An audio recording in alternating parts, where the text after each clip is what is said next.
Don't object to objectives. This was originally an internal presentation to help the course development team in IBM Security. It is presented here in the hope that it would be useful for other people, but with no promises, and it is presented as something that I, Ori, make and not as anything official from IBM. What are the objectives here? When you complete this training, you should be able to fill this, the objective section of the presentation template, and feel like you're doing something useful, that this isn't just a waste of time. First, what are objectives? Objectives are a kind of contract or a document of understanding between the course developer or the instructor, whoever is doing the teaching, and the student. Dear student, if you listen, read, do what we tell you, and do the labs, you will be able to gain X, with X typically being the ability to do something.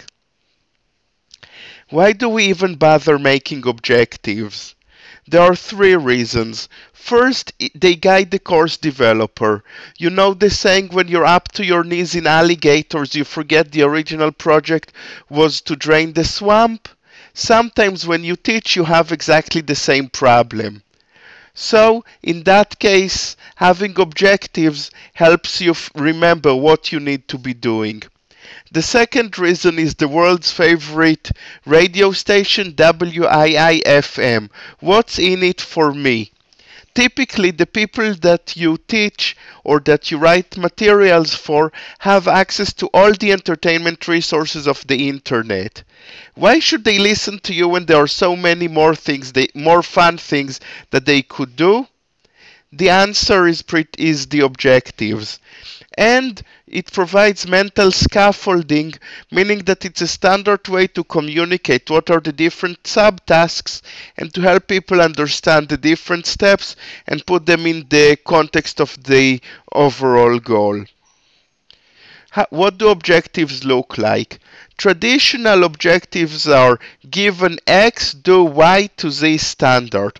For example, given two 3-digit numbers, add them accurately 90% of the time. This was invented for settings like school or industrial training, which you give people when you just hire them and they have to pass it or they don't get the job. In those settings, it was useful to have objectives that could then guide test development. This is not what we do. Our training is for people who are already doing the job and who are going to be evaluated on the job they do, not on anything else, not on whether they pass our training or not. So our style is simple, do Y. For example, add two 3-digit numbers and the given whatever you need to do this and correctly are implied. This is not a good basis for tests. But who cares about it? It's not like we can test them anyway. You don't evaluate your customers evaluate you. Where do objectives come from?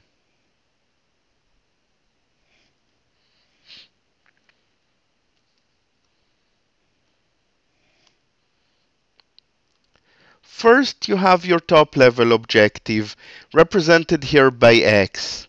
This is the curriculum design. It can come from management. Management says that some employees need to do X and they can't, or they decide that business partners need to do it or that customers need to do it. And they tell you this is your job now, figure a way to enable people to do X.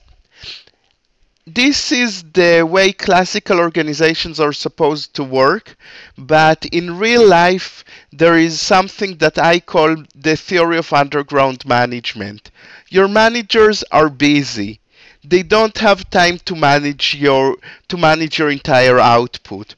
Very often when you talk to customers or you talk to other people in the organization, you yourself can identify a skill gap. In most cases, unless you're busy with something else that is pretty important, you can just write the materials, do something quick, fix the problem, and then tell your manager about it. If you do it intelligently, managers like that. Then once you have your top level objective, you use your technical knowledge to figure out what to do. If you want to do X, you need to do A, B, and C. And coming to think of it, you need to do A, but you can't do it unless you know A1 and A2. So we need to make sure people know how to do all of these subtasks. Then you do the student analysis. We are not teaching babies. We are not teaching people in elementary school. We are teaching grown-ups who are already doing the job. If we give them in the objectives, you will learn how to do something, and it's something they already know. They get bored. They decide that it's not worth taking the training, and all our work is lost. So, for example, if we know that most of our people already know know B and A2, we're not going to write them as objectives. We won't even teach them. If we do a lab, then they're necessary and we need to go through them, but we'll try not to devote too much time for them.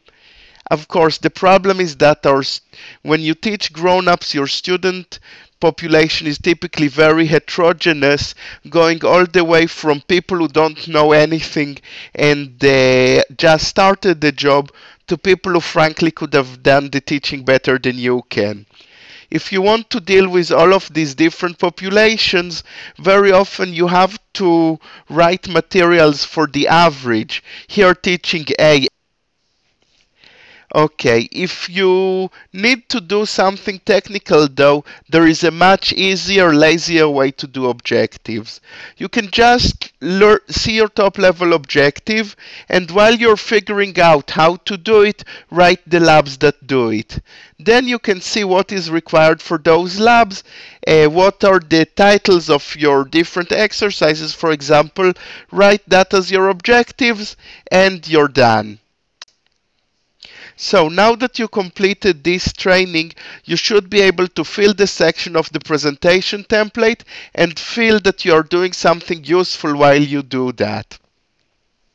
By the way, the reason that we repeat the objectives at the end is because very often if you tell people something once, they won't remember it. So it is a lot more useful to tell it to them once at the beginning to give them the structure, then fill the structure with additional information, and then finally put some of this information, at least the structure, in front of them again so they can make sure that they know it.